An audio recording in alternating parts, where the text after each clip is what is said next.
पुरुष थे। अकेले पुरुषों को दीक्षा देकर के तीर्थ स्थापना कर सकता है क्या कोई तीर्थंकर? और उस दिन तीर्थ की स्थापना हो गई कह रहे हो, और अकेले साधुओं का नाम गिना रहे हो, साध्वी का नाम निकाल दिया। बिना साध्वी के कोई तीर्थ नहीं हो सकता। सोचो जरा, सोचते नहीं है। इसीलिए आज आप संघ की बात जब करते हैं, हम संघ जा रहा, हमारा संघ जा रहा है चातुर्मास की विनती के लिए, और 5 भाई चले जाते हैं, वो संघ कहलाता है। और 500 बहने जाए तो महिला मंडल गया, उनके विनती का कोई मान नहीं। क्या ये उचित है? वो भी तीर्थ का एक अंग है, ये भी तीर्थ का एक अंग है। इनके बिना ये अपंग है, इनके बिना ये अपंग है। बिना दोनों के कोई तीर्थ नहीं कर सकता। ये हमारी तीर्थंकर की वाणी है। सोचिए, क्योंकि मातृसत्ता का अपमान इस दिन शासन में हो रहा है, इसलिए खजाने बड़े होने पर भी दुनिया में जो कदर होनी चाहिए वो नहीं हो पा रही। ये सत्य है। मातृसत्ता का सम्मान करना होगा। यूं ही यह मत कह दीजिए कि स्त्री जाति में ये कमी होती है, वो कमी होती है। अभी अभी मैंने आपको उदाहरण दिया, स्त्रियां यदि कमाने लग जाए तो डाइवोर्स बढ़ जाता है। इसका मतलब क्या है कि पुरुष में ईर्ष्या होती है। स्त्री की ईर्ष्या को बखान के रहे हैं आप और हमारी ये माताएं भी। लेकिन क्या पुरुष में ईर्ष्या नहीं होती? ईर्ष्या नहीं होती तो कंपटीशन का बाजार गर्म नहीं होता। कंपटीशन का बाजार आज दुनिया में गर्म है, उसके पीछे ईर्ष्या है। उसके बिना मैं आगे जाऊं और तू पीछे जा, आगे जाने वाले की टांग खींचे, ये वाली बातें कैसे पनप सकती है? ईर्ष्या नहीं होती तो आरक्षण पास हो जाता है। हमारा साहब कह रहे हैं ईर्ष्या नहीं होती तो आरक्षण पास हो जाता। और सम्मेलन की बात भी मुझे याद आ गई। ईर्ष्या की बात आपको फिर बताऊं। महाराज साहब ने बात रखी, आज मैं भी आपके सामने रखना चाहती, मैंने छेड़ी थी। तीर्थंकर भगवान महावीर ने अपने शासन में स्त्रियों और पुरुषों को दीक्षित किया, साधु के रूप में, साध्वी के रूप में, श्रावक के रूप में, श्राविका के रूप में, और चारों को 4 पाए कहा, एक जैसा अधिकार दिया। यहाँ तक कि उन्होंने पुरुषों के गुण को भी जाना, स्त्रियों के गुण को भी जाना। 36,000 साध्वियां दीक्षित होती है और उनकी लीडिंग अकेली चंदनबाला करती है। और 14,000 साधु दीक्षित होते हैं, उनके 9 ग्रुप बना करके एक एक को लीडिंग देनी पड़ती है। 9 ग्रुप 11 जने संभालते हैं। 9 ग्रुप को 9 जने नहीं संभालते, 11 जने संभालते हैं।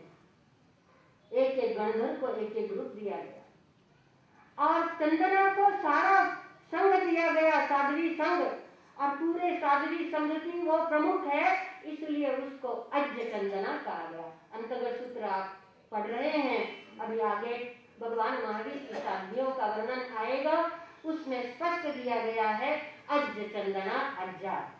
बाकी साध्वियों के लिए काली अज्जा, महाकाली अज्जा ऐसा मिलेगा। यानी साध्वी को आर्या कहा गया, लेकिन चंदन वाला को आर्य चंदना आर्या कहा गया। उसे आर्य पद से विभूषित किया, जबकि हमारे गणधरों को वो आर्य पद मिला, लेकिन भगवान महावीर के निर्वाण के बाद मिला।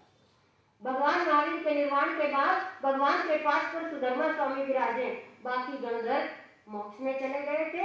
एक गणधर को केवल ज्ञान हो गया था, तो सारे संघ को, सारा साधुओं का संघ कहाँ आया?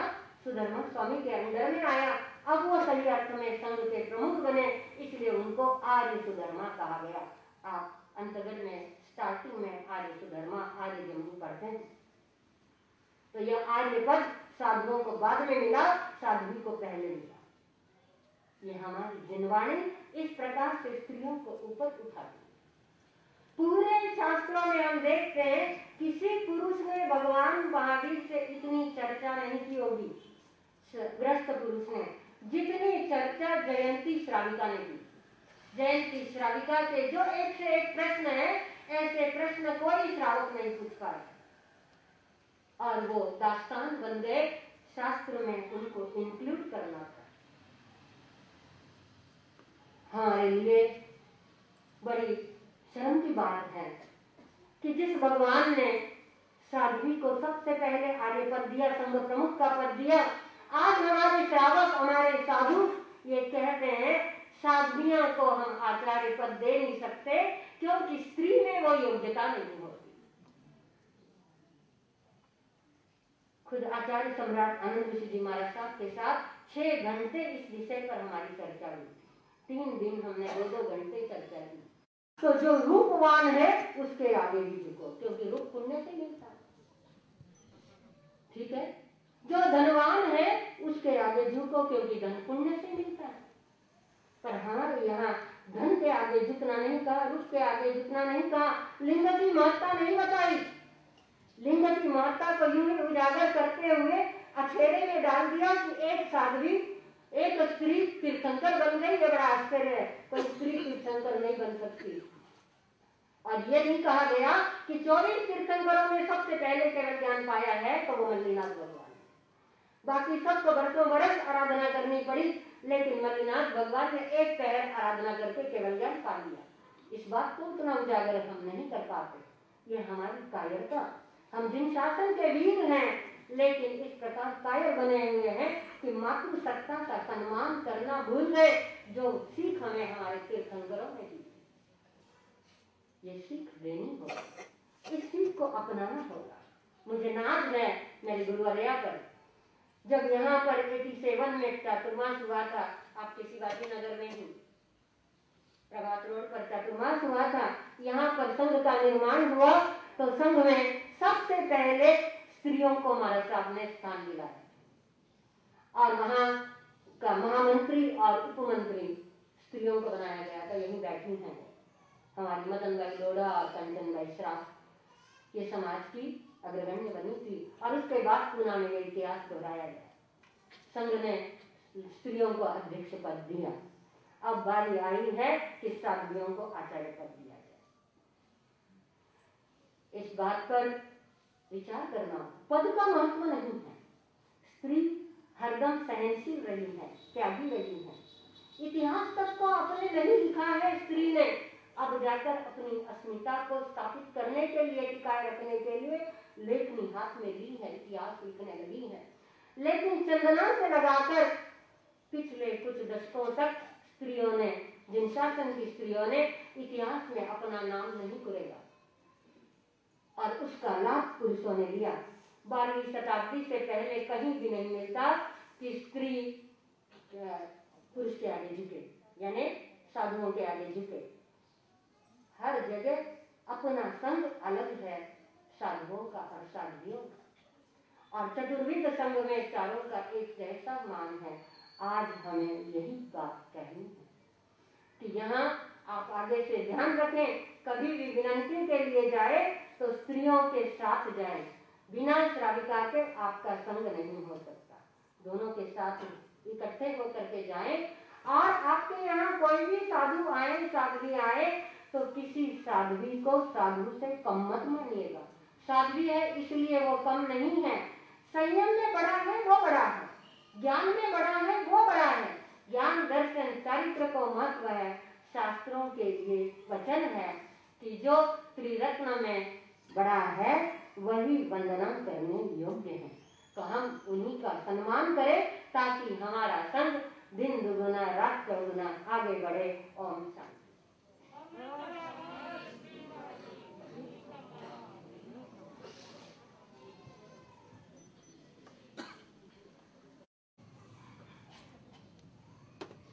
दान से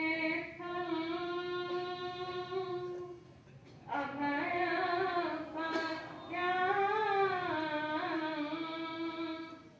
सच्चे सुआ अनवचन वयंती तवे सुआ उत्तम बंभ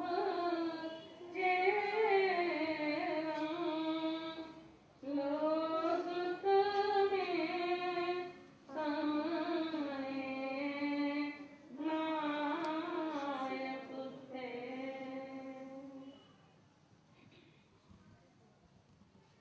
परवारी राजपरी संत के आराधिकाओं महापर्व का आज